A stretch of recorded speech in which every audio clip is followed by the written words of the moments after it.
April 17th, 1945. Bergen-Belsen, northern Germany. Cold morning air.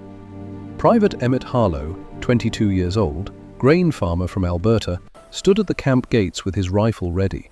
Behind him lay 10,000 corpses, stacked like cordwood. 60,000 dying prisoners filled the barracks. The strategic importance was clear. Nazi Germany was collapsing, but Holocaust denial had already begun. The enemy's strength was not measured in soldiers anymore, it was measured in silence. 2,000 German civilians in nearby towns were preparing their story. The story they would tell their children and grandchildren. The story that would say, they never knew. British forces had tried publishing photographs. The Germans called them propaganda, doctored images, Allied lies. What the Canadian soldiers did next would haunt them for the rest of their lives. But it created evidence that could never be denied. Evidence that would live in museums and courtrooms and history books for generations. Evidence written not in documents, but in memory. In the eyes of 2,000 witnesses who could never again claim they didn't know. This is that story. The smell reached Private Harlow before he saw the camp. 2 days before, on April 15th, his unit had pushed through the gates expecting resistance. They found something worse than combat. They found the end result of industrial murder. The end result of a society that chose not to see. Harlow had grown up on a wheat farm outside Edmonton. He knew the smell of death. Every farmer does. When a cow dies in the field, you smell it from a quarter-mile away. When chickens get sick and die in the coop, the smell hangs in the air for days. Death has a particular odor, sweet and sour at the same time, heavy, thick. It coats the inside of your nose and the back of your throat. This was that smell, multiplied by 10,000. It reached 5 kilometers in every direction. When the wind blew west toward the town of Celle, the citizens closed their windows. When it blew south toward Bergen, mothers brought their laundry inside. Everyone in the region knew that smell. They had known it for years. They just told themselves it was something else. A factory, burning refuse, industrial waste, anything except the truth. Harlow stood at the gates on April 17th at 6 in the morning. The sun was just coming up. Grey light filtered through the clouds. Rain had fallen during the night. The ground was mud. Everything was mud. Mud and death, and the sound of men digging graves. The Canadian 2nd Infantry Division had been digging for 48 hours straight. They worked in shifts, 6 hours on, 6 hours off.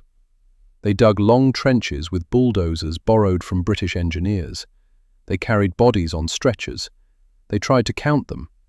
They gave up counting after the first 1,000. Sergeant Tobias Brennan walked up beside Harlow.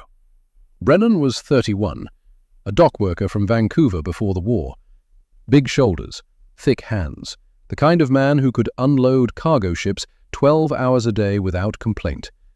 But the past 2 days had hollowed something out of him. His eyes had a distance in them, like he was looking at something far away, something only he could see. "You ready for this, kid?"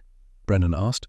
Harlow looked at the road leading from town, empty still, but not for long. "I don't know, Sarge. Is it right? What we're about to do?" Brennan didn't answer right away. He pulled a cigarette from his pocket, lit it, took a long drag, exhaled slowly. "I don't know either," he said finally, "but they're coming anyway." 3 kilometers away, in the town of Celle, Johanna Adler woke to the sound of boots on cobblestones. She lay in her bed, in her comfortable villa. Silk sheets, goose-down pillows.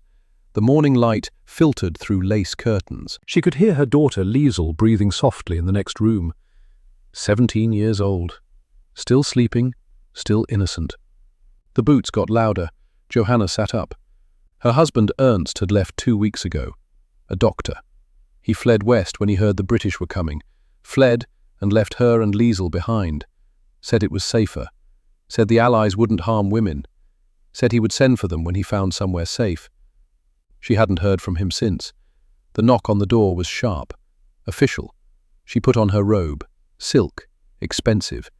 She had always been careful to dress well, even during the war years. Especially during the war years. Appearance mattered. Appearance kept you safe. She walked down the stairs. The knocking continued, louder now. She opened the door. 3 Canadian soldiers stood on her doorstep. Young men. Boys, really. One of them held a piece of paper. He read from it without looking at her face. Johanna Adler, you are ordered to tour Bergen-Belsen concentration camp. 10 minutes. Bring your daughter. The words didn't make sense at first. She stared at the soldier. He was barely 20, freckles across his nose, red hair. He looked like he should be in a schoolroom somewhere. I don't understand, she said. There must be some mistake. My husband is a doctor. He served— 10 minutes, ma'am. The soldier's voice was flat, dead, like he had said these words a dozen times already this morning, like he would say them a dozen more. Behind him, the other 2 soldiers stood with rifles, not pointing them, just holding them, a reminder, an implication. But my daughter, she's only 17. Should have thought about that. This came from the older soldier, sergeant stripes on his arm. He had dark eyes, no sympathy in them. Should have thought about that when you smelled it and did nothing. Johanna felt her stomach drop. The smell. He meant the smell. The smell they had all pretended was something else. The smell that hung over the town on certain days when the wind blew wrong. The smell that made people close their windows and hurry their children inside and never, ever ask questions. 10 minutes, the young soldier repeated. The door closed. Johanna stood in her entrance hall. Her hands shook. She could hear Liesel stirring upstairs. She would have to wake her.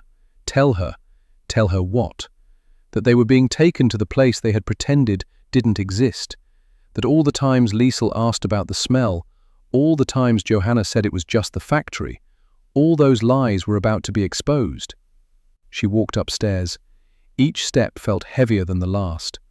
5 kilometers away, in the town of Bergen, Ulrich Vogel was already awake. He was always awake early. The timber business demanded it. He had built his company from nothing, started with a single wagon and a team of horses. Now he owned warehouses, trucks, employed 30 men, or he had employed 30 men. Most of them were gone now, dead or fled or drafted. The business was barely limping along, but he still woke early. He was drinking coffee when the soldiers came. He heard them before he saw them. Trucks rumbling through the street, stopping at houses, the sound of voices, sharp commands. His wife Greta came into the kitchen. Her face was pale. They're taking people, she said. The Mullers down the street, the Schmidts. They're going house to house. Ulrich set down his coffee cup. His hands were steady. He had always prided himself on steady hands. A timber merchant needs steady hands, measuring boards, calculating loads, writing invoices. Invoices. He thought of the invoices in his office, the ones filed carefully in the back drawer, the ones marked with the address he never said out loud. Bergen-Belsen labor camp, building materials, timber, nails, cement, good prices, fair prices. Business was business after all. A man had to survive. The knock came. Ulrich stood, straightened his vest, walked to the door, opened it. Ulrich Vogel? Yes. You're coming with us. In his office, in the back drawer, those invoices sat waiting to tell their own story, waiting to prove what he already knew but had never admitted, that he hadn't just known about the camp, he had profited from it. Every nail he sold, every board he delivered, every bag of cement. Blood money, though he had never let himself think of it that way, until now. Inside Bergen-Belsen, in Barracks 37, Rahel Blumenthal lay on a wooden bunk and listened to the sounds of the living. The sounds were different from the sounds of the dying. The dying made a particular noise, a rattling, a gasping. She had heard that noise for 3 years, heard it from the bunk above her, from the bunk beside her, from her own throat, on the nights when she was sure she wouldn't see morning. But for 2 days now, the sounds were different. The sounds of liberation.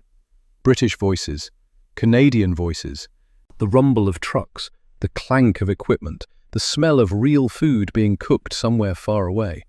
Too far away to reach her. She couldn't walk. She could barely sit up. Her body weighed 32 kilograms, 70 pounds. She had been a teacher in Warsaw. She had weighed 63 kilograms then, 140 pounds. She taught literature to children, poetry, stories about heroes and adventures and happy endings. There were no happy endings here, but there was something else now, something she heard from the Canadian nurses. They came through the barracks with water and medication. They spoke gently, like the prisoners were human beings, like they mattered, and they whispered things, rumors, plans. The Germans from the towns were being brought to the camp, being forced to see, being forced to witness. Rahel felt something stir in her chest. Not quite hope. Hope was too big a word, too dangerous a word. But something that felt like justice might feel if justice still existed in the world. "Did you hear?" The voice came from the bunk beside her. Isaac Birdman, 16 years old, Hungarian, orphaned when his parents were sent to Auschwitz in 1944. He had survived by being small, by hiding, by learning to be invisible. But he wasn't invisible anymore. None of them were. "I heard," Rahel said. Her voice was barely a whisper. Speaking took energy. She had so little energy left. "They're bringing them today, the townspeople, making them walk through." Good. It was the only word she could manage, but it held everything, all the rage, all the grief, all the years of being treated like she wasn't human, like she was something less than human, like she was a problem to be solved, a number to be processed, a body to be disposed of. Now they would see her. Now they would have to admit she existed, that she had existed all along. That when they smelled the smoke, they were smelling her family, her friends, her students, her whole life burning. Outside, Sergeant Brennan organized his men. They were positioned along the main path through the camp, 12 soldiers, spaced at intervals. Their job was simple: keep the Germans moving. Don't let them turn away. Don't let them close their eyes. Don't let them pretend this isn't real. Simple orders, not easy orders. Private Harlow checked his rifle for the 3rd time. He didn't expect trouble, not the shooting kind. The Germans being brought here weren't soldiers. They were civilians, old men, women, even some teenagers. They wouldn't fight, but they might run. "What do we do if they try to leave?" Harlow asked. Brennan looked at him, those distant eyes, that hollowed-out look. "You block them. You tell them they're staying. You make them look. And if they won't, then you make them anyway." It wasn't the answer Harlow wanted, but it was the answer he got. At the mayor's house in Celle, the scene was different. Burgermeister Ernst Kohler didn't come quietly. He stood in his doorway in his dressing gown and demanded to see superior officers, demanded to speak to British command, demanded to know under what authority civilians were being detained and transported. Captain Nathaniel Whitmore arrived to handle it personally. Whitmore was 35, a lawyer from Toronto before the war. He had joined up in 1940, served in France, served in Holland. Now he served here, in this moment, making this decision, a decision he knew would follow him the rest of his life. "Herr Bürgermeister," Whitmore said. His German was perfect. He had studied in Heidelberg before the war, loved the language, loved the culture, loved the literature and music and philosophy. That love had died somewhere between Normandy and here. "You are coming with us. I demand to speak to your commanding officer. This is a violation of international law. We are civilians. We have rights under—" Whitmore held up a folder, documents inside. Official documents with official stamps and official signatures. "You approved permits for labor allocation to Bergen-Belsen. 17 separate permits between 1943 and 1945. Your signature, your office, your coming." Kohler's face went white. His mouth opened, closed, opened again. Those were administrative matters. I had no knowledge of what—" "You're coming," Whitmore repeated. His voice was ice. "And when you're done walking through that camp, when you've seen everything, you can tell me again how you had no knowledge. Now get dressed. You have 5 minutes." The door closed. Inside, Kohler stood shaking. The permits. He had forgotten about the permits. Or rather, he had let himself forget. The way he had let himself forget so many things. The smell on the wind. The trains passing through town every week, the missing families, the empty shops, the synagogue that stood abandoned on Bergstrasse. He had forgotten it all very carefully, very deliberately, because forgetting was survival. Forgetting was safety. Forgetting meant you could sleep at night in your comfortable bed and not think about what was happening 5 kilometers away. But the Canadians remembered. The Canadians had receipts. By 7 o'clock in the morning, 112 German civilians stood assembled in the town square of Celle. They came from the best houses, the biggest families, the wealthiest merchants, the mayor and the councilmen and the business owners, and the doctors and the lawyers. They stood in small groups, talking quietly, nervously. They wore their best clothes, fur coats against the April chill, polished leather shoes, wool suits, Sunday clothes, church clothes. They looked like they were going to a wedding.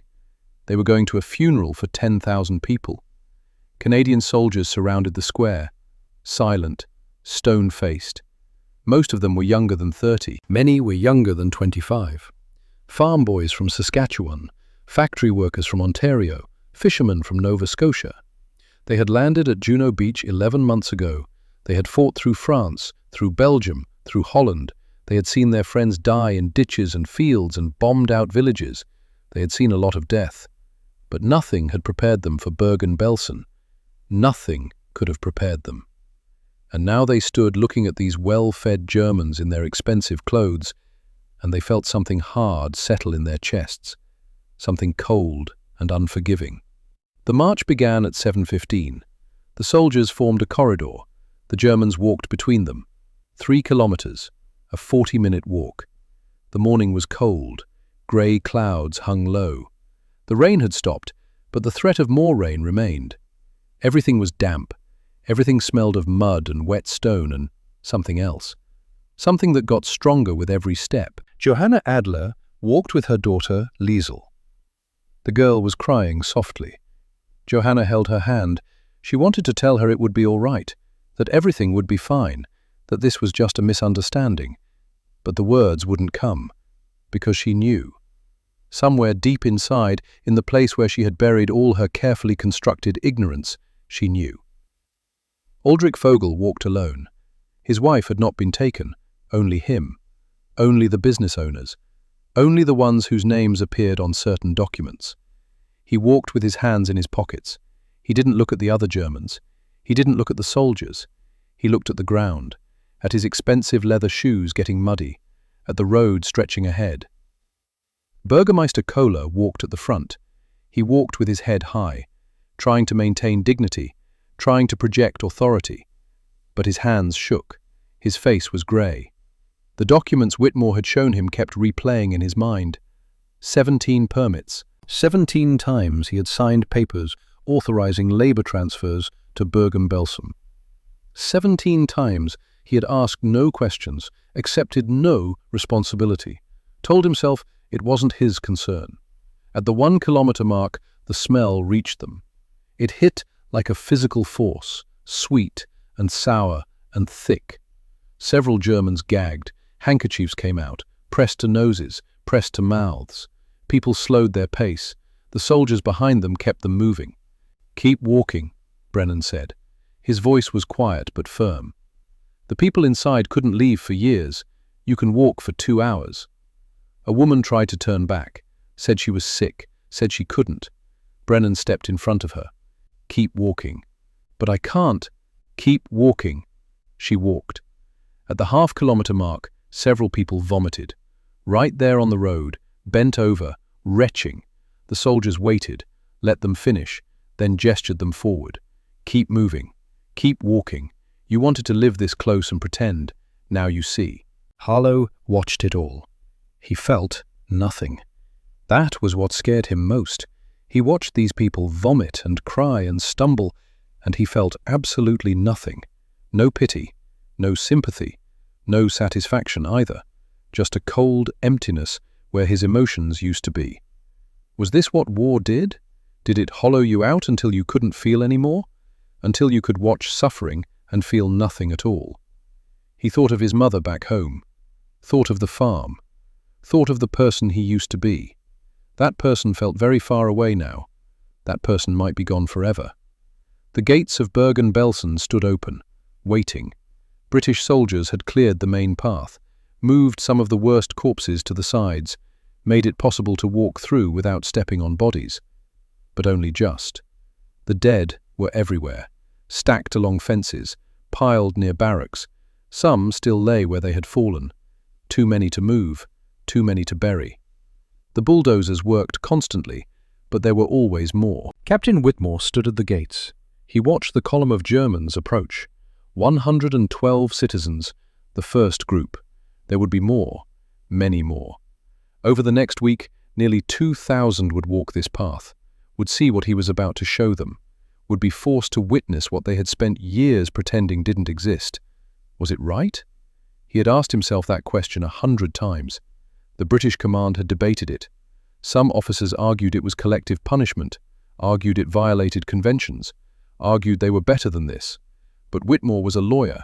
He understood evidence. He understood the power of witness. Photographs could be dismissed as propaganda. Documents could be called forgeries. Survivor testimony could be doubted. But if 2,000 Germans walked through this camp with their own eyes, if they saw it, smelled it, touched it, they could never claim they didn't know. They could never rewrite history. The Holocaust had happened. It was happening still in these last days. And the evidence had to be undeniable, not just for now, but for all time, for the future generations who would ask how this was possible. How did an entire society allow this? How did neighbors turn on neighbors? How did ordinary people participate in or enable or ignore industrial murder? The answer stood before him. 112 ordinary people in their Sunday clothes, about to learn the price of their silence. When they reach the gates, Whitmore said to his sergeants, I want them stopped. I want them standing there for a full minute before we let them in. Let them see what's coming. Let them smell it. Let them understand there's no turning back. The Germans reached the gates at 7:55. They stopped. They stared. Even from outside, even with the worst cleared away, the scale of death was visible, undeniable, incomprehensible. Liesl Adler started screaming, high-pitched, terrified. Her mother tried to cover her mouth, tried to shush her, but the girl kept screaming until her voice went hoarse. Aldrich Vogel bent over and vomited again. Nothing came up, just bile, just the bitter taste of truth. Bürgermeister Kohler started crying. Tears ran down his face. He tried to speak, tried to say he didn't know, but the words died in his throat. Because standing there, smelling that smell, seeing those bodies, the lie was too big to speak out loud. Whitmore let them stand there, let them look, let it sink in. A full minute, 60 seconds that felt like an hour. Then he spoke. You will walk every meter of this camp. His voice carried across the assembled Germans, flat, official, final. You will look at everything. You will not close your eyes. You will not turn away. And when you leave, you will never be able to say you didn't know, because you will have seen it with your own eyes. He paused. Let the words settle. This is inhumane, Kohler managed to say. This treatment of civilians. Whitmore cut him off. Inhumane? That's the word you're using? He gestured toward the camp, toward the piles of bodies, toward the barracks full of dying prisoners. Herr Bürgermeister, let me show you inhumane. The gates swung wider. The path lay open. Behind them, Canadian soldiers waited, rifles ready, faces hard, no sympathy, no mercy, just the cold duty of making people see truth they had spent years avoiding. The Germans stepped through the gates, one by one, step by step, into the place that had existed 5 kilometers from their comfortable homes, the place they had smelled but never named, the place they had known about but never acknowledged, the place that would now live in their memories until the day they died. In Barracks 37, Rahel Blumenthal heard them coming, the sound of footsteps, many footsteps, the sound of crying, the sound of people who were about to learn what she had known for 3 years, what it meant to be treated as less than human, what it meant to watch people die and be powerless to stop it, what it meant to smell death every second of every day and know it would be your smell soon. She pulled herself to a sitting position. It took all her strength. Her arms shook with the effort. But she wanted to see them, wanted to look them in the eyes, wanted them to see her, to see that she was real, that she had a face, a name, a life that had been destroyed while they closed their windows and went about their comfortable days. Isaac moved beside her. The boy's face was hard, angry. Good. Let him be angry. Let that anger keep him alive. Let it burn away the numbness that tried to settle over survivors, the numbness that whispered it was easier to just let go, just stop fighting, just close your eyes and slip away. "They're coming," he said. "Yes," Rahel answered. Do you think it will change them? She didn't answer right away. She thought about the question, thought about human nature, thought about the citizens of Warsaw who had watched the ghetto burn and done nothing, thought about the guards who had worked here, young men, ordinary men, men who went home to wives and children and probably loved them, men who could murder during the day and eat dinner at night and sleep soundly in their beds. Could people change? Could one day of horror undo years of willful blindness? Some of them, she said finally. Maybe some of them. It would have to be enough. The first corpse pile came into view. The Germans stopped as if they had hit a wall, a physical wall made of horror, made of the undeniable reality of what human beings could do to other human beings when they decided those other human beings weren't really human at all. Bodies stacked 6 high, naked, skeletal, mouths open, eyes sunken, arms and legs at odd angles. The geometry of mass death, the mathematics of genocide. Johanna Adler fainted, just dropped, straight down. The soldiers caught her, revived her, gave her water, and then made her keep walking, because this was just the first pile. There were more, so many more. Harlow watched from his position along the path, watched the Germans stumble and cry and retch, watched their carefully constructed denial shatter into a million pieces. And still he felt nothing, just that cold emptiness, that hollow place where his heart used to be. He would write to his mother that night, would tell her about this day, would ask her the question that haunted him. Does making them see make me a bad person? Have I lost my humanity? His mother would never answer. The letter would sit in her kitchen drawer for 40 years. After Harlow died in 1981, his son would find it, would read it, would understand for the first time why his father never talked about the war, why he sometimes woke screaming, why he never went to reunions or parades or any place where soldiers gathered to remember. Because remembering hurt too much. Because Bergen-Belsen had taken something from every person who walked through those gates.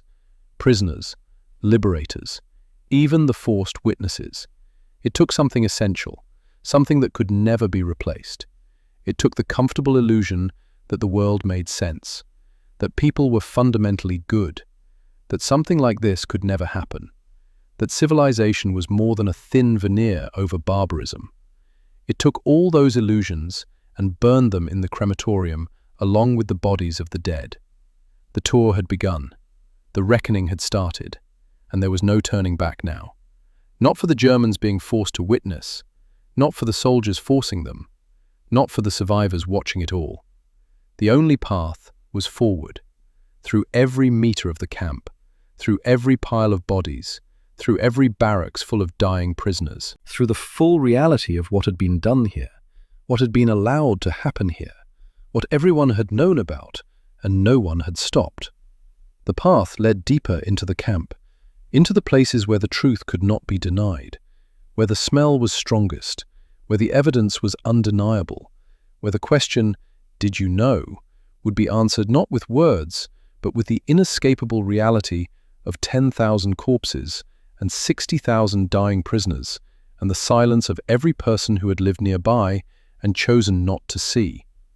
That silence was ending, being forced to end, one German civilian at a time, one horrified gasp at a time, one moment of recognition at a time, the recognition that they had known, that they had always known, that the smell they pretended was a factory had been their neighbors burning, that the silence they had chosen had been complicity, that there was no neutral ground between victim and perpetrator, only the choice to see or to look away. Only the choice to speak or to stay silent. Only the choice to act or to enable. They had made their choice. Now they would live with it. The Canadian soldiers would make sure of that, would make sure every single one of them saw, every single one of them knew, every single one of them carried the weight of what they had allowed, for the rest of their lives, until their dying day, until they tried to explain to their children and grandchildren how this happened, how they let it happen, how an entire society looked away while an entire people were erased. There would be no easy answers, no comfortable lies. Not anymore, not after today. The truth had been forced into the open, forced into view, forced into the memories of 2,000 witnesses who would carry it forward into history. The liberation of Bergen-Belsen was not just about opening the gates, it was about opening eyes, about forcing sight where there had been willful blindness, about making sure that when future generations asked, how could they not know? The answer would be written in the testimony of those who had been forced to see, who could never again claim innocence, who would carry their guilt not as accusation, but as evidence. Evidence that the Holocaust was real, that it happened, that ordinary people allowed it, that silence was not neutrality, but complicity. That was the lesson being taught in the cold April morning of 1945, as the rain threatened to fall again, as the mud sucked at expensive shoes, as fur coats soaked up the smell of death, as 112 German civilians walked deeper into the truth they had spent years avoiding, the truth that would define them, define their town, define their nation, define their place in history, the truth that could no longer be denied. Ulrich Vogel walked as if in a dream, a nightmare, the kind where you want to wake up but can't, where you know it's not real but it is real, where the horror just keeps getting worse no matter how much you want it to stop.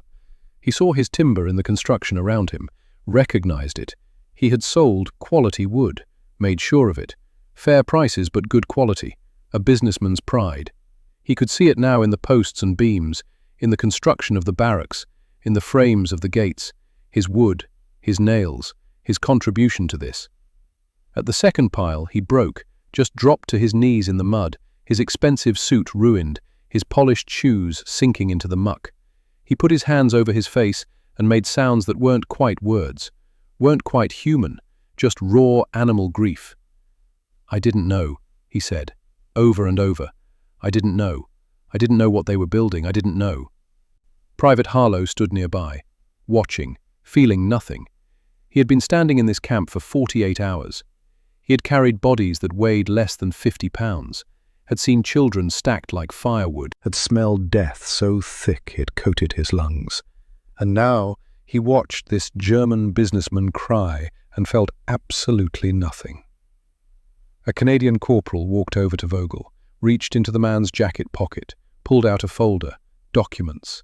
The ones Vogel had been carrying, the ones he probably thought he might need. Proof he wasn't a Nazi, proof he was innocent. The corporal opened the folder, read. His face went hard. Invoice for building materials, he read out loud. Bergen-Belsen Labour Camp, March 1943, timber for barracks construction. He flipped to the next page. Invoice for cement, Bergen-Belsen Labour Camp, June 1943, crematorium repairs. He looked down at Vogel, at the man kneeling in the mud, claiming he didn't know. Crematorium repairs, the corporal repeated. You didn't know what they needed crematorium repairs for? Vogel's mouth opened, closed, opened again. No words came out, because there were no words, no excuse, no explanation that would make this better. He had known. Maybe not the full extent, maybe not every detail, but he had known enough. Known it was wrong, known it was evil, and he had taken the money anyway, had delivered the materials anyway, had signed the invoices and deposited the checks, and told himself it wasn't his business what they did with his wood. Business was business, profit was profit, survival was survival. The corporal dropped the folder in the mud beside Vogel. Let it sit there. Let the rain-soaked ground absorb the ink. Let the evidence of complicity dissolve into the same earth that now held the bodies of 10,000 victims. Get up, the corporal said. You've got more to see. The path led deeper, past more piles. past barracks that looked like they should collapse, past open latrines where the smell was even worse than the corpses, past every piece of infrastructure that had kept this camp running, that had enabled the systematic murder of human beings. Johanna Adler walked with her arm around Liesel.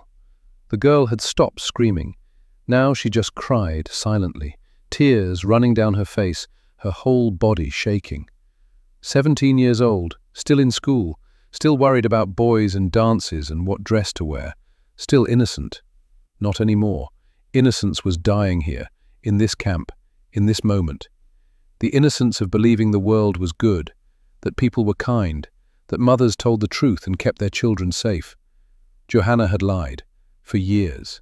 Every time Liesel asked about the smell, every time she wondered where the Jewish families went, every time she heard rumors and wanted to ask questions, Johanna had lied, had said it was nothing. Don't worry about it. Focus on your studies. Be a good girl. Be a good German girl who doesn't ask questions. Now the truth was unavoidable. Walking beside them, lying in piles, stacked like refuse, treated as less than human. And Liesel would know forever that her mother had known, had spelled it, had seen the trains, had watched neighbors disappear, and had said nothing. Had done nothing. Had chosen comfort and safety over truth and justice. Had chosen to be complicit. They reached the barracks. The living were worse than the dead. The dead were beyond suffering, beyond pain, beyond the terrible knowledge of what had been done to them. The living still carried that knowledge, still felt that pain, still existed in the space between human and corpse, still clung to life, even though life had been stripped of everything that made it worth living. Barracks 37 stood before them. Long wooden building, no windows, just cracks in the walls where light filtered through. The door stood open. Canadian soldiers gestured the Germans inside. "No," someone said. A woman, middle-aged, well-dressed. "I cannot go in there. The smell." "You'll go in," Sergeant Brennan said. "They lived in there. You can walk through it." But now, the Germans filed in, single file. The barracks was dark, dim light from the cracks, shapes in the darkness, shapes that moved, that breathed, that watched. The prisoners lay on wooden bunks, 3 levels high, no mattresses, no blankets, just bare wood and bodies. Bodies that looked like they should be dead, but weren't. Bodies that had been starved down to essential components, skin, bones, eyes that saw everything and held everything and accused everyone who looked into them. Rahel Blumenthal sat on her bunk. She had pulled herself up, used all her remaining strength, because she wanted to see them, wanted them to see her, wanted to look into German eyes and let them see what they had done. The Germans walked down the center aisle, between the bunks. The prisoners watched. Some tracked them with their eyes. Others were too weak to move their heads. But they were aware. They knew. They understood what was happening. The reckoning had come. A German woman walked past Rahel's bunk, looked away, tried to keep moving. Rahel reached out. Her arm was nothing but bone wrapped in skin. Her hand looked like a skeleton's hand, but it moved, extended, touched the woman's coat. The woman jumped, screamed, pulled away. Sergeant Brennan stepped forward, blocked her path. "She's trying to show you she's real," he said. "She's trying to show you she exists. Look at her." "I cannot. Look at her." The woman turned, looked, met Rahel's eyes. Those eyes that held 3 years of suffering, 3 years of watching friends die, 3 years of being treated as subhuman, as vermin, as a problem to be eliminated. Rahel said nothing. There were no words. Words couldn't convey what she had experienced, couldn't make this woman understand. But her eyes could. Her skeletal hand, her emaciated body, these were the words. These were the testimony. These were the evidence that couldn't be argued with, or dismissed, or forgotten. The German woman started crying. Deep sobs. She tried to speak, to say she was sorry, to say she didn't know. But Rahel just stared, just let her look, just let the truth sink in. The truth that this happened, that real people suffered, that her silence allowed it, that there was no going back to the comfortable lie of innocence. Further down the aisle, Isaac Bergman sat up on his bunk, 16 years old, barely 60 pounds. He had been a strong boy once, played soccer, worked in his father's shop, had dreams of being an engineer, building bridges, creating something that lasted. Now he sat on a wooden bunk in a death camp and watched Germans walk past. Germans who looked healthy, well-fed, comfortable. Germans who lived 3 kilometers away and did nothing while he starved. "You heard us," he said. His voice was weak, thin, but it carried in the silence of the barracks. "You heard us screaming. You heard the trains. You saw us through the windows. We were right here the whole time, and you did nothing."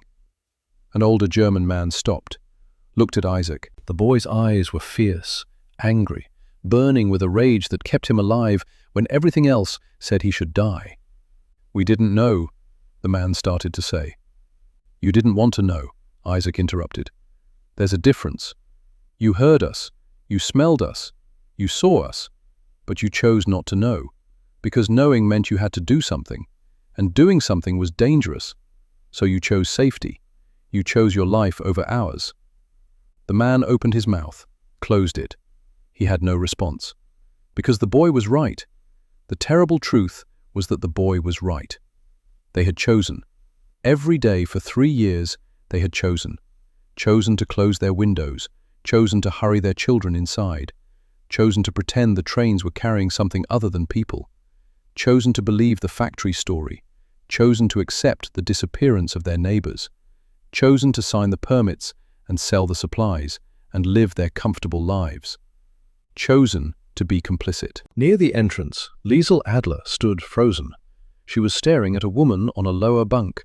The woman was old, or looked old, hard to tell. Starvation aged people made everyone look ancient. But something about her face, something familiar. "Mama," Liesel whispered. "Mama, is that Frau Hirsch?" Johanna looked, felt her stomach drop. The woman on the bunk. Yes, she recognized her. Helena Hirsch. Used to own the music shop on Hauptstrasse. Taught piano to children. Liesel had taken lessons there. Years ago. Before the Nuremberg laws. Before Jewish businesses were closed. Before the Hirsch family disappeared. They moved away, Johanna had told Liesel. They went to live with family. Everyone in Cell knew that story. Everyone told that story. The Hirsch family moved away. The Cohen family moved away. The Goldstein family. The Bernstein family. All moved away. All gone to live with relatives, somewhere safer, somewhere better. Everyone told that story, because the truth was too terrible. The truth meant complicity. The truth meant they had watched their neighbors be rounded up and shipped away and murdered. Watched and did nothing. Worse than nothing. Chose to believe a comfortable lie rather than face an uncomfortable truth. Helena Hirsch stared at them. She didn't speak. Too weak to speak. But her eyes spoke. Her eyes said everything. Said, "I was your neighbor. I taught your daughter piano. We lived on the same street. And you let them take me. You watched them take me. You told everyone I moved away. You chose to believe a lie." Liesel started hyperventilating, gasping, her whole world breaking apart. Every story her mother told her, every explanation, every comfortable answer to uncomfortable questions, all of it lies, all of it complicity, all of it choosing safety over truth. "You said they moved," Liesel said. Her voice was high, panicked. "You said they went to family. You lied. You lied to me." Johanna couldn't answer, had no answer. What could she say? "Yes, I lied.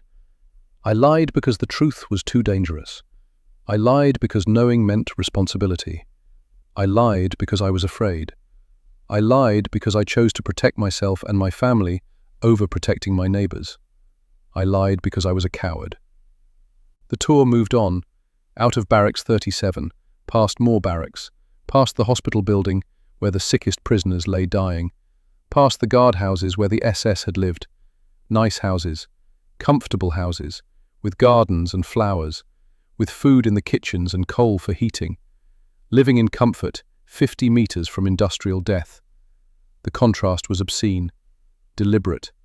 The guards had lived well while their prisoners starved, had eaten full meals while children died of hunger, had slept in warm beds while thousands froze in unheated barracks, had tended flower gardens while corpses piled up like refuse.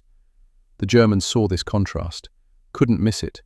The beautiful flowers, the neat gardens, the comfortable chairs on the porches where guards had sat and smoked and watched prisoners die and felt nothing. How does a human being do that? How does a person live in comfort beside suffering and feel nothing? How does someone water flowers while people starve to death meters away? The answer was in the walking tour. The answer was that you choose not to see. You choose to define some people as less than human. You choose to believe that their suffering doesn't matter, that they deserve it somehow, that it's not your responsibility, that you're just following orders or just doing your job or just trying to survive. You choose. Every day you choose. And the accumulation of those choices creates this, creates death on an industrial scale, creates the systematic murder of millions, creates the moral catastrophe that cannot be undone or forgiven or forgotten. At the mass graves, the bulldozers were still working. British soldiers operated them, pushing earth, digging trenches, creating space for the dead. The mathematics were grim. 10,000 corpses. Thousands more dying every day, even after liberation. Not enough graves, not enough time, not enough earth to cover this sin. The Germans stood at the edge and watched bodies being moved, piled, arranged, buried. Industrial death required industrial burial. Machines to process what humans had done. Mechanical efficiency to clean up human evil. Aldrich Vogel stood at the edge of a grave, watched a bulldozer push another load of bodies. His legs gave out. He sat down hard, right there in the mud, staring into the trench, staring at what his timber had built, what his nails had held together, what his invoices had documented. A Canadian private walked over, young kid, maybe 20, farm boy by the look of him, sunburn on his neck, calluses on his hands, the kind of hands that knew work, real work, honest work. You sold them the wood, the private said. Not a question, a statement. Vogel nodded, couldn't speak. Did you make good money? Vogel nodded again. The private crouched down beside him, close enough to smell the vomit on Vogel's expensive suit, close enough to see the tears cutting tracks through the mud on his face. My name's Harlow, the private said. Emmett Harlow. I'm from Alberta, grain farmer. Before all this, I'm going to tell you something that's going to stay with you. You ready? Vogel looked at him. Those hollow eyes, that face that had aged 20 years in 2 hours. Every board you sold, every nail, every bag of cement, you built this place. You made it possible. You took money to enable murder. That's what you did. And you knew. Maybe not every detail, but you knew enough. You smelled it. You saw the trains. You heard things. And you chose profit over people. Harlow stood up, looked down at the businessman in the mud. You asked what you could have done. You could have refused, could have said no, could have closed your business rather than supply a death camp. Would you have been arrested? Maybe. Would you have been sent to a camp yourself? Maybe. But at least you would have tried. At least you would have stood for something other than profit. He walked away, left Vogel sitting there, staring into the grave, into the hole in the earth that would hold the evidence of his complicity, the physical result of his choices, his silence, his willingness to profit from evil. The tour continued, hour after hour, pile after pile, barracks after barracks, every section of the camp, every piece of evidence, every undeniable fact, the crematorium where bodies had been burned, thousands of bodies, the ash pile still smoking, the smell of burnt flesh hanging in the air. Germans vomited, fainted, collapsed. The soldiers revived them, gave them water, and made them continue, made them see every piece, every detail, every horror that had existed 5 kilometers from their comfortable homes. At 9:30 in the morning, Johanna Adler broke. They were walking past another corpse pile. The 20th? The 30th? She had lost count. The numbers were too big, the horror too great. Her mind couldn't process anymore, couldn't hold anymore, couldn't bear anymore. She turned, walked toward the gate. Not running, just walking, walking away. walking back to the clean air and the comfortable lie and the safe distance from truth. Sergeant Brennan stepped in front of her, blocked her path. She stopped, looked up at him.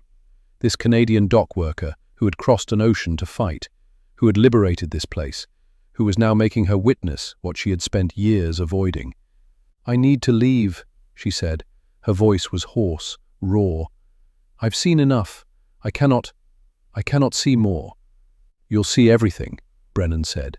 His voice was quiet, firm, final. "You'll walk every meter. You'll see every body. You don't get to leave until we say you can leave." "But I didn't know." Her voice rose, desperate, pleading. "I didn't know this place existed. I'm not responsible. I'm just a wife, just a mother. I never hurt anyone." Brennan looked at her, really looked at her. This well-dressed woman in her fur coat, this comfortable housewife who lived 3 kilometers from hell and claimed ignorance.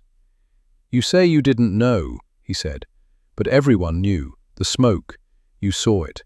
The smell, you smelled it. The trains full of prisoners passing through your town. You saw those too. You knew. You just chose not to care, chose not to ask questions, chose not to see. What could I have done?" Tears ran down Johanna's face, mascara smeared, her careful appearance breaking down. "What could I have done? They would have killed me too, killed my family. What was I supposed to do?" "Maybe nothing," Brennan said. "Maybe you're right. Maybe speaking up would have gotten you killed. Maybe trying to help would have put your daughter in danger. Maybe you really were powerless. But here's the thing. You didn't even try. You didn't even consider trying. You chose safety without even questioning it. You chose your comfort over someone else's life. And now you want sympathy? You want understanding? You want us to say, it's okay, you had no choice?" He gestured back toward the camp, toward the piles of bodies, toward the barracks full of dying prisoners. They had no choice. Real no choice. They couldn't choose to look away, couldn't choose to go home to a comfortable house, couldn't choose to pretend it wasn't happening. They were here, dying, while you were there, living. "And you want me to tell you it's okay that you did nothing?" Johanna sobbed, deep, wrenching sobs, her whole body shaking. Because he was right. That was the terrible truth. He was right. She had chosen. Every day for years she had chosen comfort over conscience, chosen safety over sacrifice, chosen to live with a lie rather than die for the truth. And now she had to live with that choice, had to carry it, had to look her daughter in the eye and know that Liesl would never trust her again, would never believe her again, would always know that her mother was a coward who chose to protect herself while her neighbors were murdered. "You'll keep walking," Brennan said. "You'll see the rest, all of it. The crematorium, the guard quarters, the documentation rooms, everything. And when you go home tonight, when you try to sleep, you'll remember what you saw. You'll remember that this was real, that these were real people, real suffering, real death. And you'll remember that you lived 3 kilometers away and did nothing." He stepped aside, let her stand there, let her choose. She could walk back into the camp, complete the tour, face the full truth. Or she could try to push past him, try to leave, try to go back to the comfortable lie. She walked back into the camp. Liesl followed, silent now, no more crying, just a cold hardness in her young face, a look that said something had broken, something that could never be repaired. The trust between mother and daughter, the innocence of childhood, the comfortable belief that parents knew best and told the truth and kept you safe. All of it broken, shattered, left behind in the mud of Bergen-Belsen. The tour ended at 10:45, 2 hours and 45 minutes, 165 minutes of horror, of truth, of undeniable evidence. The Germans stumbled back toward the gates, faces white, eyes hollow, clothes soiled with mud and vomit, their carefully maintained appearances destroyed, their comfortable lies exposed. Some were genuinely changed. You could see it in their faces. The shock, the horror, the understanding that they had been complicit, that their silence had enabled this, that they could never claim innocence again. Others were already rebuilding their defenses, already constructing new stories, new explanations. Yes, it was terrible. Yes, it was evil. But this was the SS. This was Hitler. This was the Nazis, not us. We're victims too.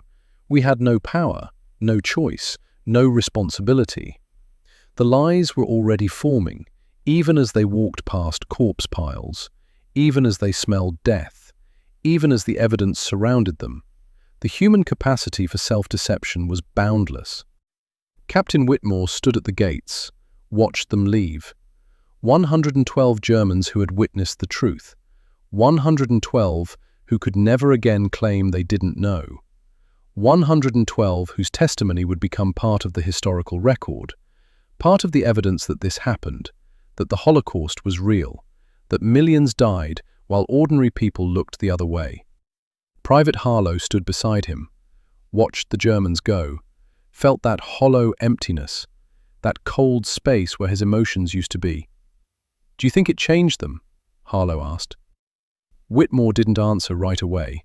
He watched the last Germans disappear down the road toward town, watched them walk back to their comfortable homes, their comfortable lives, their comfortable delusions.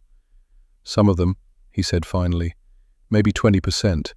They'll carry this with them. Let it change them. The rest?" He shook his head. "The rest will find ways to excuse themselves, to minimize their responsibility, to reconstruct their innocence. That's what people do. They protect themselves, even from the truth." "Then what's the point? Why make them come if most of them won't change?"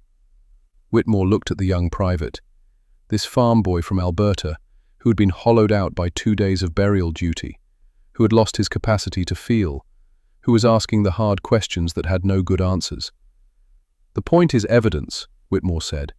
2,000 witnesses, 2,000 people who walk through this camp with their own eyes. When the deniers come, and they will come. When people try to say the Holocaust was exaggerated or invented or propaganda. When historians 50 years from now try to understand how this happened. We'll have the testimony, the photographs, the film footage, and the witness statements of 2,000 Germans who saw it, who smelled it, who cannot deny it.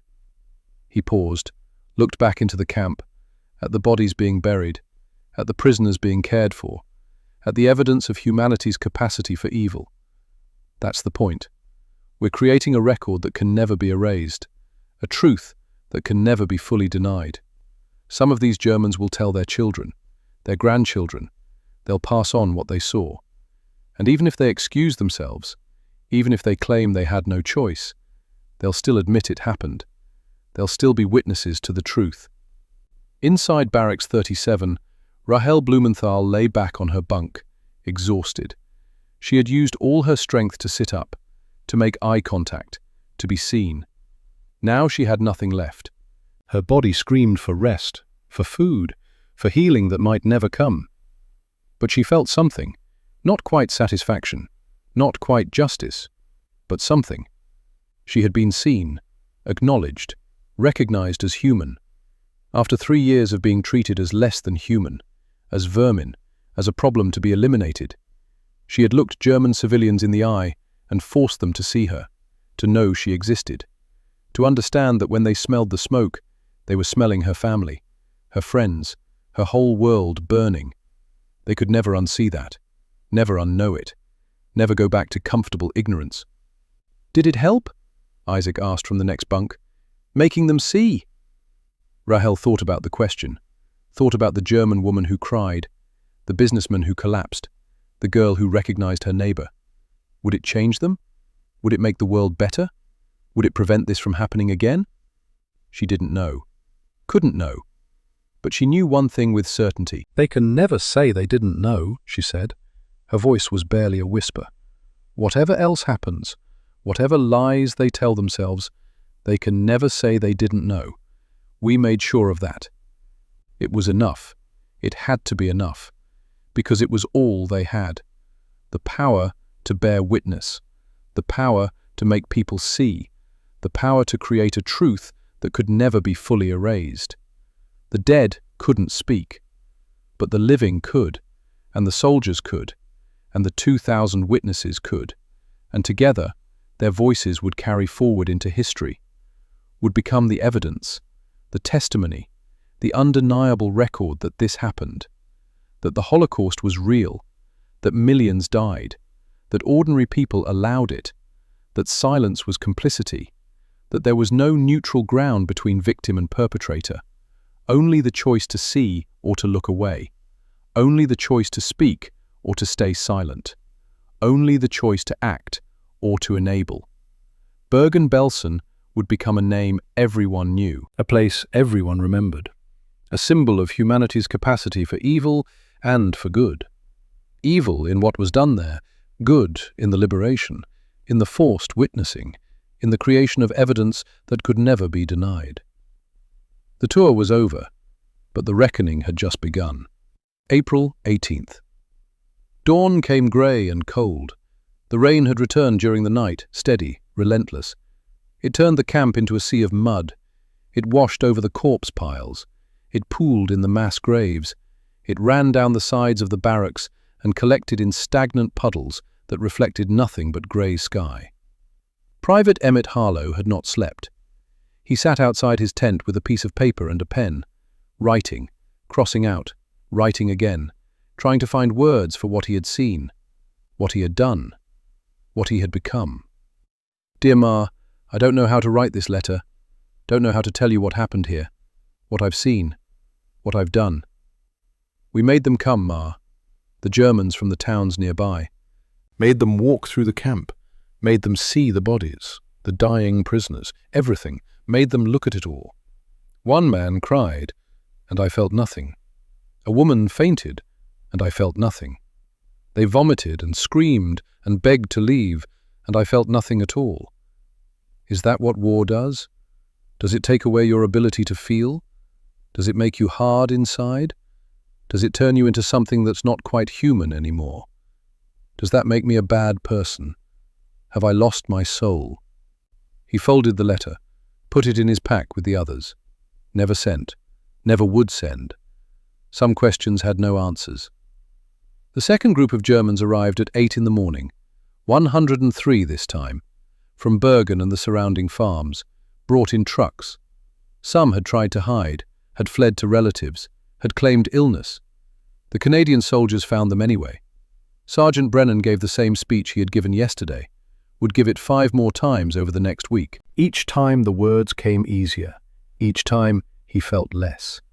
The hollowing out was spreading, like a disease, like the typhus that still killed prisoners despite liberation. You will walk every meter of this camp, Brennan said. Rain ran down his face, dripped from his helmet. You will look at everything. You will not turn away. And when you leave, you will never again say you didn't know. The gates opened. They walked in. April 19th, April 20th, April 21st. The pattern repeated. Groups of Germans, 50 here, 80 there. Business owners and teachers and doctors and housewives and teenagers. Anyone over 16. Anyone who lived close enough to have smelled the smoke. Some collapsed. Some vomited. Some fainted. The soldiers revived them, made them continue, made them see it all. 20% were genuinely transformed. You could see it in their faces, the breaking open of something essential, the destruction of comfortable lies. 50% were shocked but defensive. Yes, it was terrible, but what could they have done? They were powerless, victims themselves. 30% showed minimal emotion, blamed everything on Hitler and the SS. These were the ones who would rebuild their denial fastest. By April 24th, 1,947 Germans had toured Bergen-Belsen.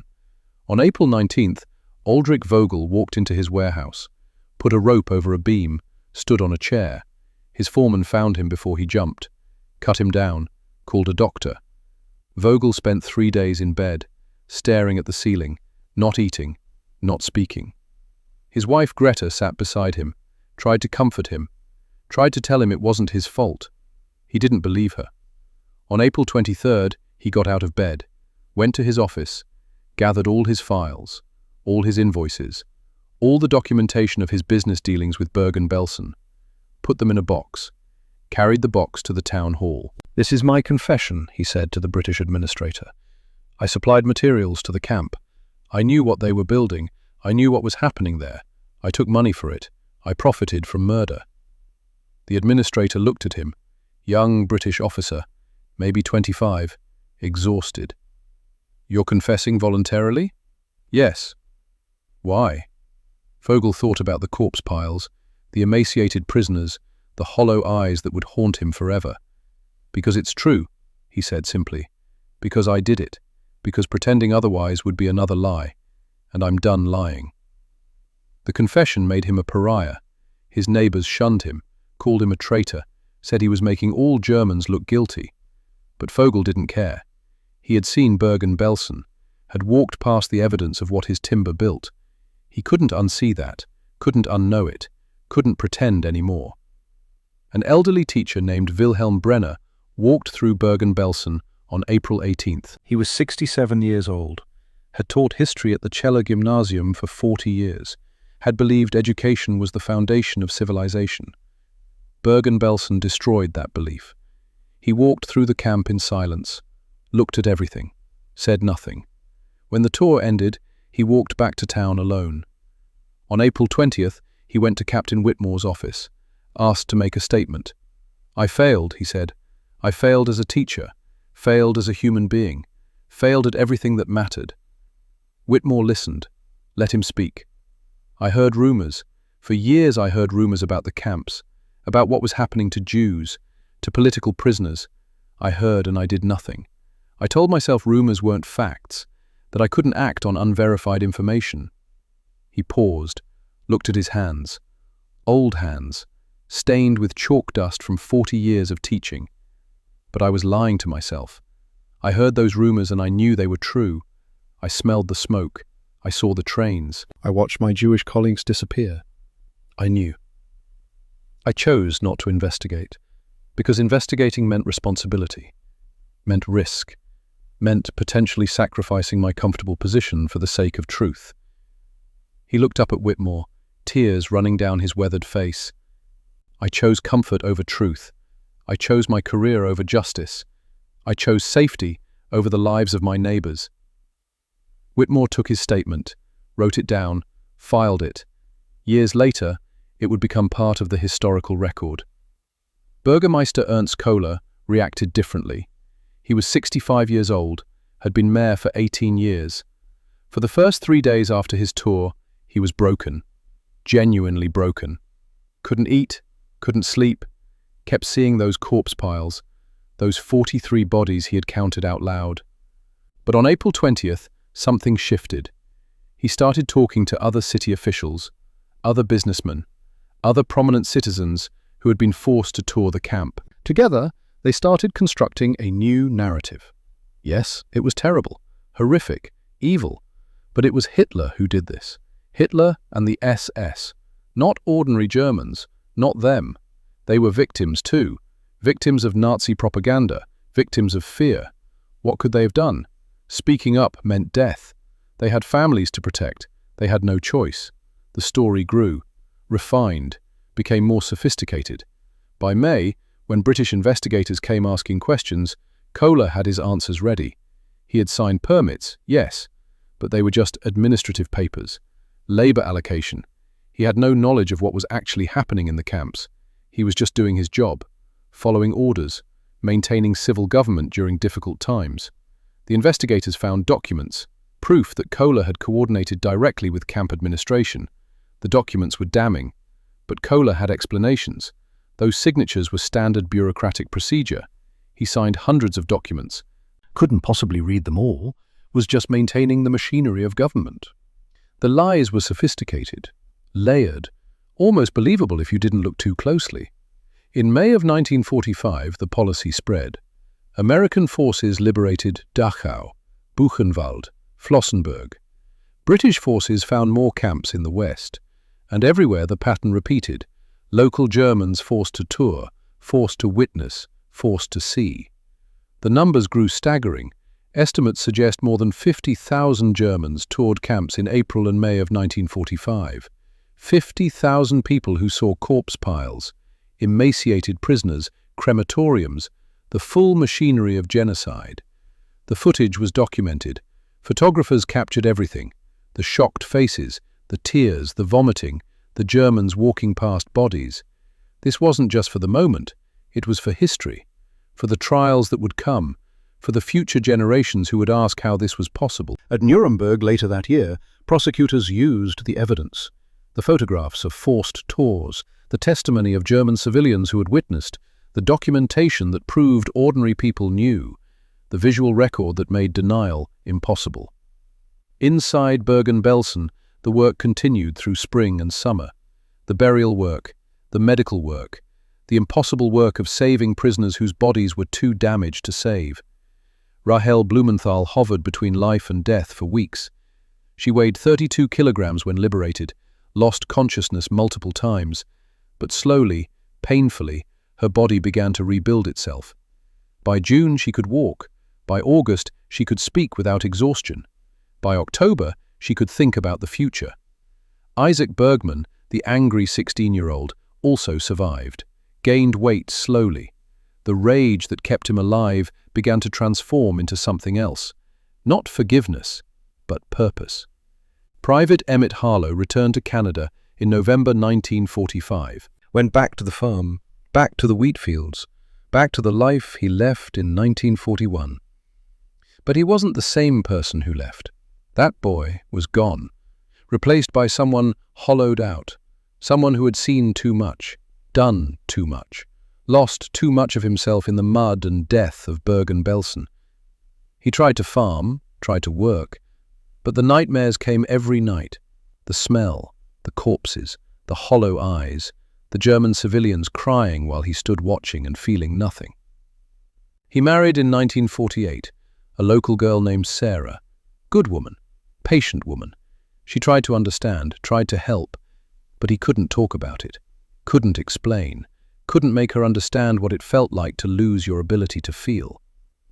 They had 2 children, a boy named Thomas and a girl named Margaret. Harlow tried to be a good father, tried to be present, but part of him was always back there, back in Bergen-Belsen, back in that moment when he watched people suffer and felt nothing. He worked the farm until the day he died.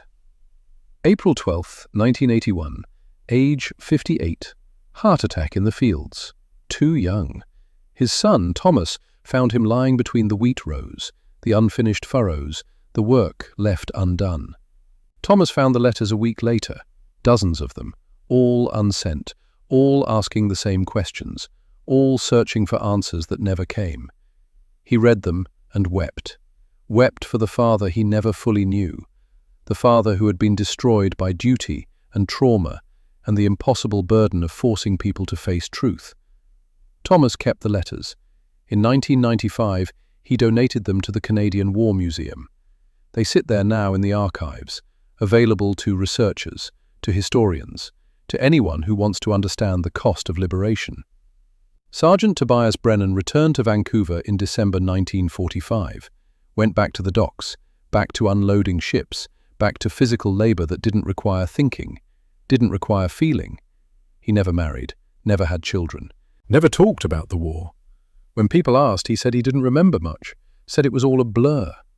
But at night, alone in his small apartment on East Hastings Street, he remembered everything, every tour, every German civilian, every moment of forcing people to witness. He worked the docks for 33 years, steady, reliable, quiet. The other longshoremen knew him as a hard man, fair but hard. Never smiled, never laughed, just worked and went home and worked again.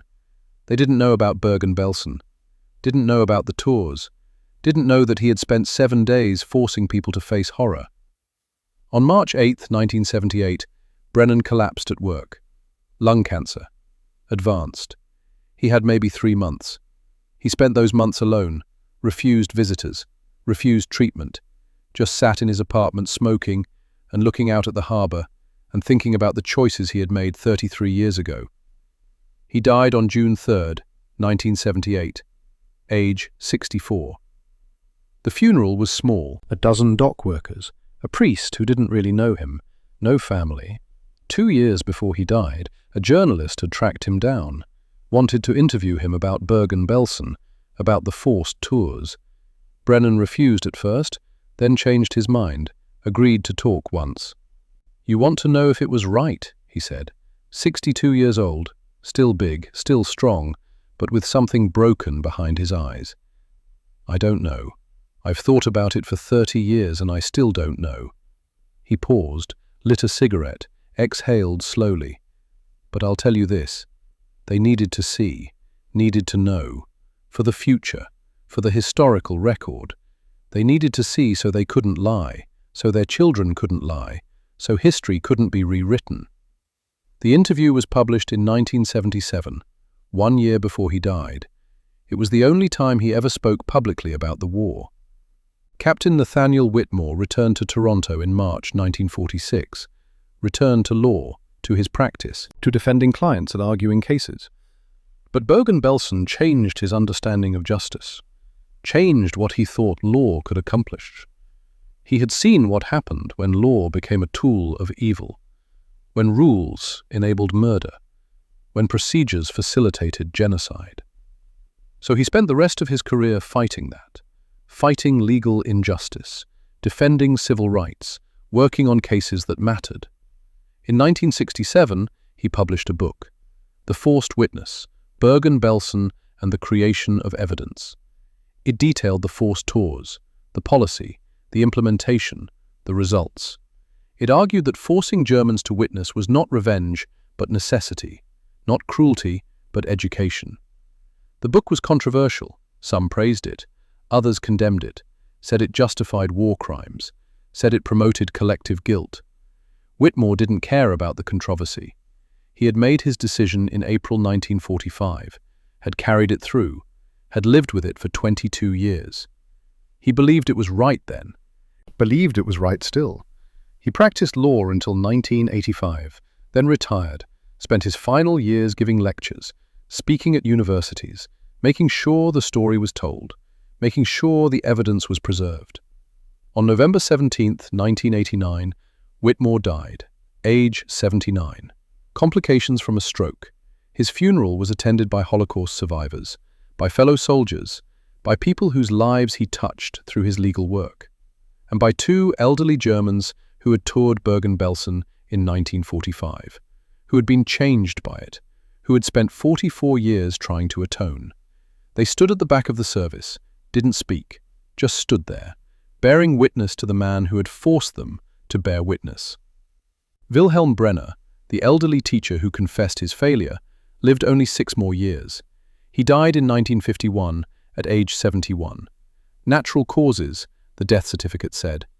But those who knew him said he had died years earlier, that walking through Bergen-Belsen had killed something essential in him, that he spent his last years as a ghost, present but not really alive. Ulrich Vogel spent 23 years trying to make amends. He donated most of his money to Jewish relief organizations, worked with displaced persons camps, helped survivors emigrate, testified at trials, spoke publicly about his guilt and his shame. Some survivors forgave him, most didn't. But he kept trying anyway, kept working, kept confessing. He died on January 4, 1968, at age 71. Heart attack. Probably brought on by years of stress and guilt and sleepless nights. 4 Holocaust survivors attended his funeral. 4 people who had decided that his atonement mattered, that spending 23 years trying to make things right counted for something. 4 out of thousands. But it was 4 more than most Germans got. Bürgermeister Ernst Kohler kept his position until 1947, then retired with a pension, lived quietly in a cottage outside Celle, never admitted guilt, never confessed, never acknowledged that his 17 permits had enabled murder. He died on August 22, 1959, at age 79. His obituary in the local paper called him a dedicated public servant who guided Celle through difficult times. His descendants found the documents after his death, found the proof, found the evidence that he had known, had participated, had been complicit. Some of them tried to distance themselves from his legacy, changed their names, moved away.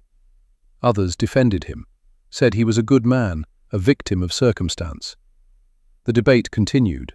still continues. Johanna Adler never spoke publicly about what she saw, never told anyone except her daughter, Liesel. The two of them carried the knowledge in silence, the knowledge of what they witnessed, the knowledge of Johanna's lies, the knowledge that Liesel would never fully trust her mother again. Johanna died in 1974, at age 69. After her death, Liesel found her mother's diary. Entries dating back to 1943, entries that proved Johanna had known, had smelled the camp, had seen the trains, had chosen silence. The diary sat in a drawer for 20 years. In 1994, Liesel donated it to the Bergen-Belsen Memorial. Let it become part of the historical record, part of the evidence that ordinary Germans knew. Liesel herself became an activist, spoke at schools about her mother's complicity, about her own awakening, about the danger of comfortable silence. She lived until 2010, age 82, long enough to see her grandchildren learn about the Holocaust in school, learn about the forced tours, learn about the evidence that couldn't be denied. Rahel Blumenthal emigrated to Canada in 1947, started over, became a teacher again, taught literature to children in Toronto. She married David Rosenberg, another survivor, in 1950, had 2 children, Jacob and Miriam, built a life out of the ashes of the old one. But she never forgot. She testified at trials, gave interviews, spoke at schools, told her story over and over. Not because she wanted to relive the trauma, but because she understood the importance of witness. In 1975, a historian asked her about the forced tours, about watching German civilians walk through the camp. It made a difference, she said. Her voice was still strong, still certain. Not to all of them, maybe not even to most of them. But some of them changed, and even the ones who didn't change could never say they didn't see. She died on March 15, 1998, age 82, surrounded by children and grandchildren, by the family she built from nothing. Her testimony is archived at Yad Vashem, at the Holocaust Museum in Washington. Her voice lives on, still bearing witness. Isaac Bergman emigrated to Israel in 1949, fought in the War of Independence, became a teacher, married Ruth Stein in 1955, had 3 children. But the anger never fully left. It softened, transformed into something more productive. He taught about the Holocaust, made sure young people understood, made sure they asked questions. In 1990, a documentary filmmaker interviewed him, asked him about the forced tours. Right is the wrong word, Isaac said. He was 61 years old, those eyes still fierce, still burning. Were they effective? Yes. Did they create evidence? Yes. Did they change people?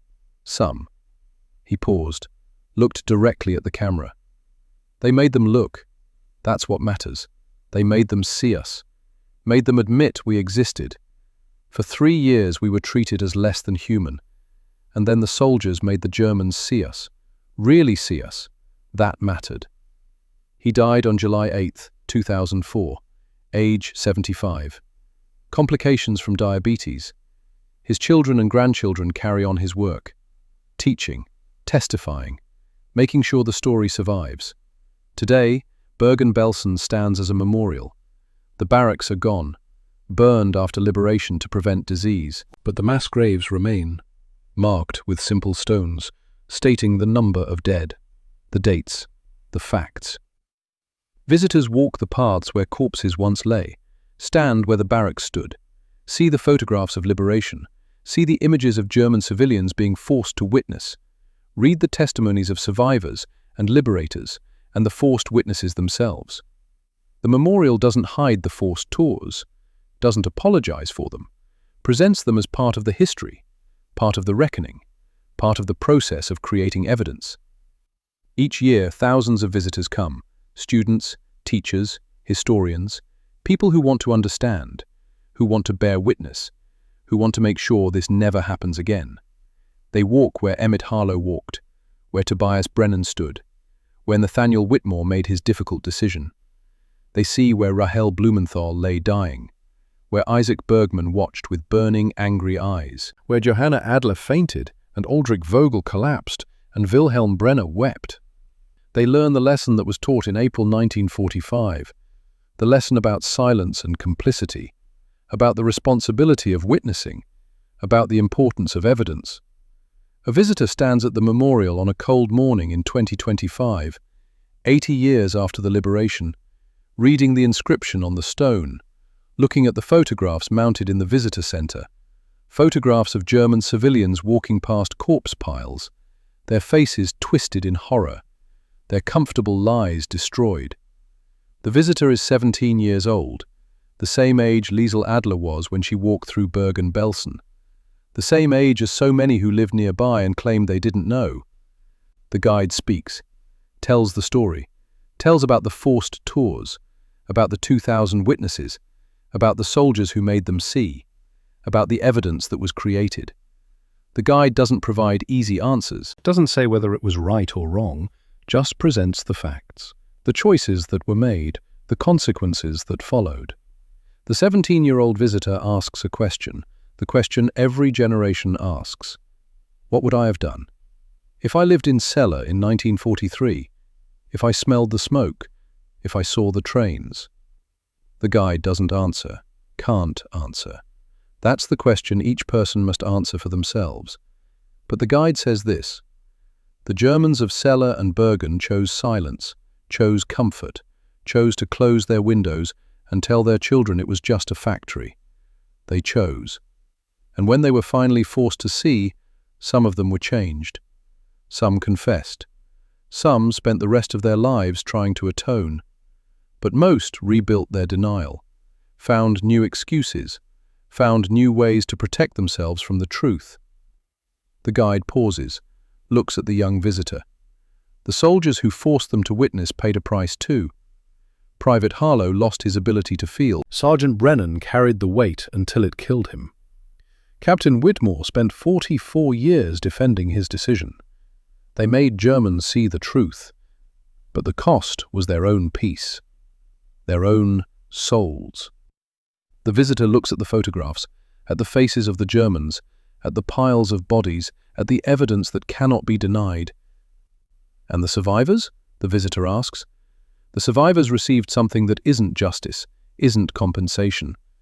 But it mattered. They were seen, acknowledged, recognized as human after 3 years of being treated as less than human. The Germans were forced to admit they existed, that when they smelled the smoke, they were smelling real people burning, real neighbors, real human beings with names and families and lives. The guide gestures toward the memorial grounds, toward the mass graves, toward the stones that mark where 50,000 people are buried. This happened, right here, in the middle of civilized Europe, in the 20th century, not in some distant barbaric past. Here. Recently enough that we can still talk to the children of survivors, still read the letters of the soldiers, still see the photographs. The 17-year-old stands silent, processing, thinking, facing the weight of history, the weight of choice, the weight of the question that has no easy answer. What will you do when you smell the smoke? That is the question Bergen-Belsen asks every visitor, every generation, every person who walks through those gates and sees the evidence. Not a question about the past, a question about the present, about the future, about what each of us chooses when faced with the choice between seeing and looking away, between speaking and staying silent, between acting and enabling. The Germans of Celle and Bergen chose silence, and they paid the price. Not the full price, not the price paid by 6 million murdered Jews, but a price nonetheless, the price of knowing, of being unable to deny, of carrying that knowledge until their dying day. Emmett Harlow and Tobias Brennan and Nathaniel Whitmore chose to force people to see, and they paid a different price, the price of trauma, of lost innocence, of carrying the question whether it was right, of living with the knowledge that they had traumatized civilians in the name of truth. And the survivors, Rahel Blumenthal, Isaac Bergman, tens of thousands more who lived through the camps. They paid the highest price of all, lost everything, lost family and friends and home and community and 3 years of their lives, lost their faith in humanity. But they also received acknowledgement, recognition, the knowledge that they had been seen, that their suffering had been witnessed, that the world knew what happened and would never forget. The evidence lives on, in this memorial, in the archives of testimony, in the photographs of German civilians being forced to witness, in the letters Emmett Harlow never sent. In the book, Nathaniel Whitmore wrote, "In the testimony of Rachel Blumenthal and Isaac Bergman, and tens of thousands of survivors who bore witness, it lives on in the historical record that cannot be erased, in the fact that Holocaust denial is impossible in the face of such overwhelming evidence, in the knowledge that 50,000 Germans saw it with their own eyes and could never claim ignorance. It lives on in the question that faces every person in every time. What will you do when you smell the smoke?" The 17-year-old visitor walks away from the memorial, carries that question, will carry it for the rest of their life, will face it in moments big and small, will choose, as everyone must choose, the choice to see or to look away, the choice to speak or to stay silent, the choice to act or to enable. That is the legacy of Bergen-Belsen. Not just the evidence of what happened, but the question of what we will do, each of us, in our own time. When faced with our own choices, the gates of Bergen-Belsen still stand, not as they did in 1945, but as markers, as reminders, as witnesses themselves to what happened here. And the question remains, what will you do when you smell the smoke?